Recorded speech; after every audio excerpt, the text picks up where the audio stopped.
तनोतना सदाशिवम। मैं हूँ आचार्य शिवेंद्र मिश्र और आज हम चर्चा करेंगे पुराणों में आई एक कथा ब्रह्मा और सरस्वती के विवाह पर। शीलतावादी जनों को इस कथा से बड़ी आपत्ति है और उनका विचार है कि जो ब्रह्मा सरस्वती को उत्पन्न करके फिर उनसे विवाह करते हैं, तो ऐसे अपनी बेटी से विवाह करने वाले ब्रह्मा को जो लोग देवता मानते हैं वो बहुत ही गिरी मानसिकता वाले लोग हैं और ऐसे हिंदू लोग बहुत ही निकृष्ट हैं। तो इस पर विचार आवश्यक है।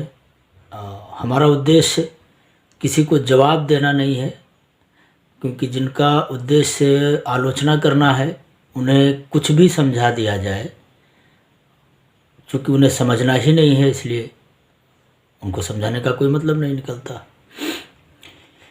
लेकिन कुछ कुत्सित मानसिकता वालों के प्रभाव में जो जन सामान्य आता है, तो उसके भ्रम निवारण के लिए हमारा ये विमर्श प्रस्तुत है।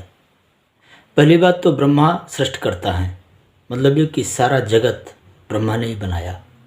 ब्रह्मा कोई व्यक्ति नहीं है जिस पर मनुष्यों के जैसे संवैधानिक व्यवस्थाओं को उचित अनुचित, श्लीलता अश्लीलता जैसे अभियोग लगाए जा सकें, कि मनुष्य जाति की शुरुआत मनुष्य होती है। तो ब्रह्मा मनुष्य भी नहीं है, तो उनके ऊपर मनुष्यों की तरह विमर्श करना ये परले सिरे की मूर्खता ही कही जाएगी। अब पुराणों में कथा तो है, तो पहले तो ये समझ लीजिए कि पुराणों में कथा क्या है।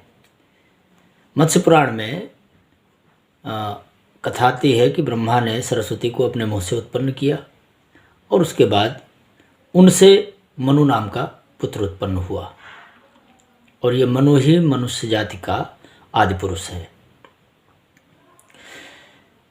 तो प्रथम बात, संतान किसे कहते हैं, पुत्र या पुत्री कहते किसे हैं? शरीर के अंश से जो उत्पन्न हो उसे पुत्र या पुत्री कहते हैं, और उसके लिए ये शर्त है कि वो मैथुन धर्म से उत्पन्न हो। जो मैथुन धर्म से उत्पन्न होगी संतान, वही पुत्र या पुत्री कही जाएगी। ब्रह्मा ने सरस्वती को मुंह से उत्पन्न किया। अब ये भौतिक जगत का विधान तो है नहीं कि मुंह से संतान उत्पन्न हो। फिर ब्रह्मा और सरस्वती के विवाह की बात शास्त्रों में कही क्यों गई?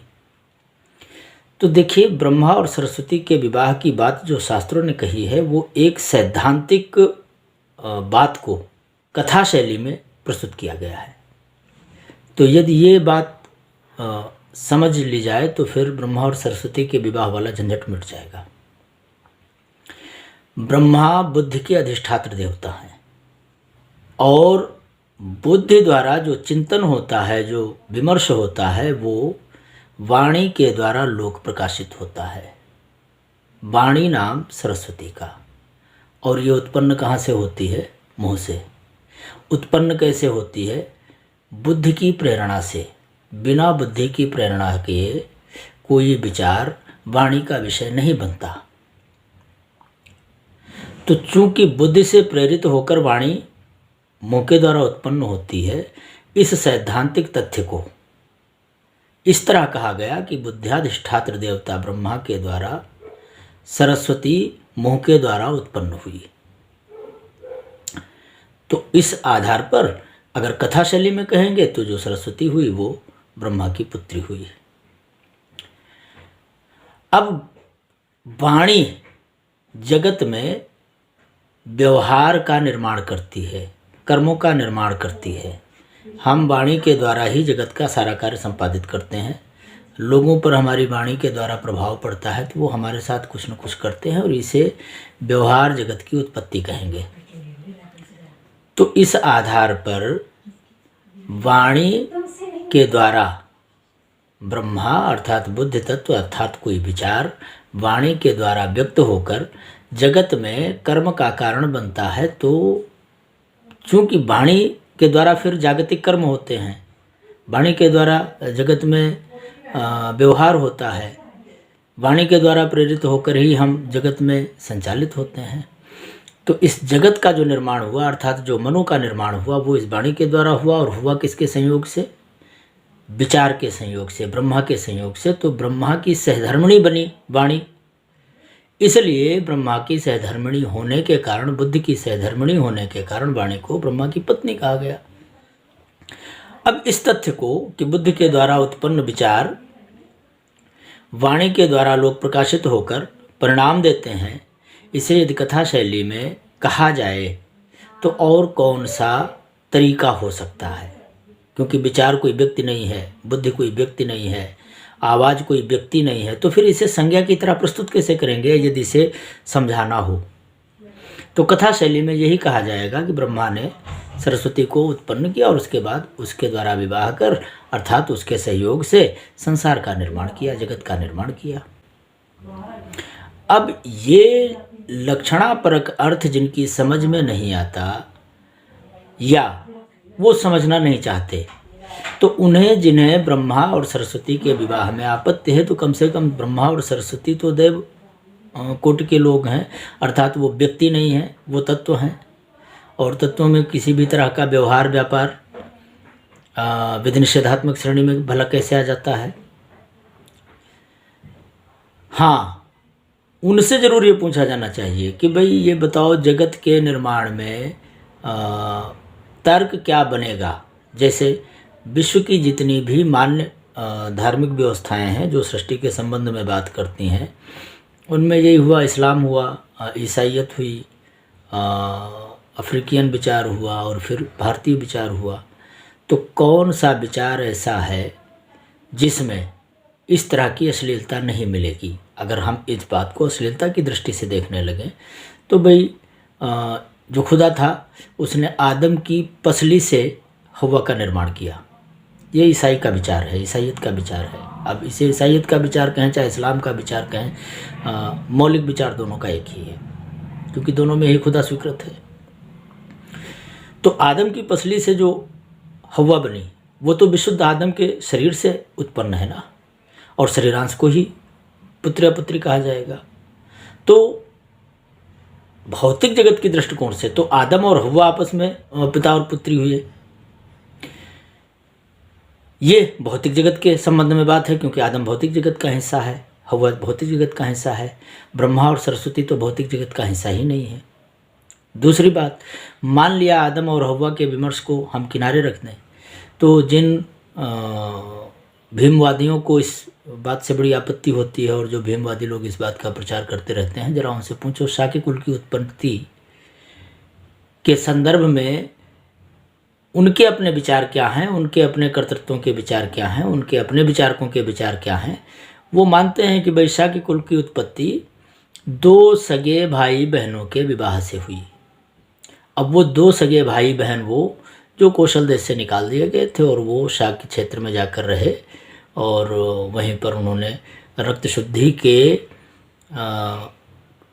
बचाए रखने के कारण भाई बहनों ने आपस में ही विवाह किया और उसी से जो संतान हुई उसी से शाक्य कुल आगे बढ़ा। तो भाई बहनों का विवाह अश्लील नहीं है। जो कि भौतिक जगत के लोग हैं, जो संसार के लोग हैं, जिनके इतिहास को बहुत लंबा काल नहीं हुआ है, और ब्रह्मा सरस्वती जो इस भौतिक जगत का निर्माण करने वाले तत्व हैं, अर्थात जो ऊर्जा तत्व हैं, उनमें भाई पिता और पुत्री के विवाहों के संबंध का आरोप करके और उन पर अश्लीलता का आरोप लगा देना, ये भला कहाँ तक न्याय संगत है? और फिर उन्हें क्या कहा जाए? वो शिक्षित कहे जाएं, मूर्ख कहे जाएं, जाहिल कहे जाएं, या फिर सिर्फ दुष्ट कहे जाएं, जो भोले भाले लोगों को बरगला कर एक सामाजिक विघटन पैदा करने का प्रयास करते हैं।